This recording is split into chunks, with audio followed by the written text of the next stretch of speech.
আগামী 6ই ডিসেম্বর প্রতিষ্ঠিত হচ্ছে বাংলায় বাবরি মসজিদ। সেই 15 শতকে বাবরের আমলে তৈরি হওয়া এই বাবরি মসজিদ তৈরি করে বাবরের সেনাপতি মীর বাকি, যার ইতিহাস আজও ইতিহাসের পাতায় স্পষ্টভাবে জ্বলজ্বল করছে।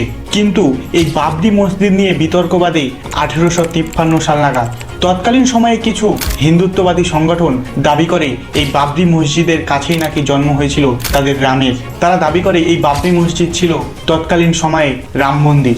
যে বিতর্কের বিষ 1992 সাল নাগাদ ভয়াবহ অবস্থায় রূপ নেয়। কয়েক ঘন্টার মধ্যেও কয়েকটা হিন্দুত্ববাদী সংগঠন পুরোপুরি ভেঙে গুড়িয়ে দেয় সম্পূর্ণ বাবরি মসজিদকে। এরপর এটি নিয়ে জলগড়ায় আদালত পর্যন্ত মহামান্য সুপ্রিম কোর্ট এক রায়ে জানায় এই বিতর্কিত জমি তুলে দেওয়া হলো রাম মন্দির ট্রাস্টের হাতে।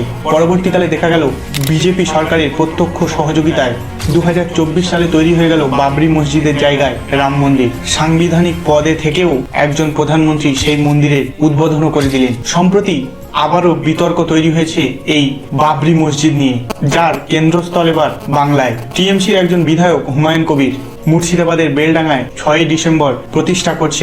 এ বিষয়ে আপনার কি মন্তব্য কমেন্টে জানাবেন।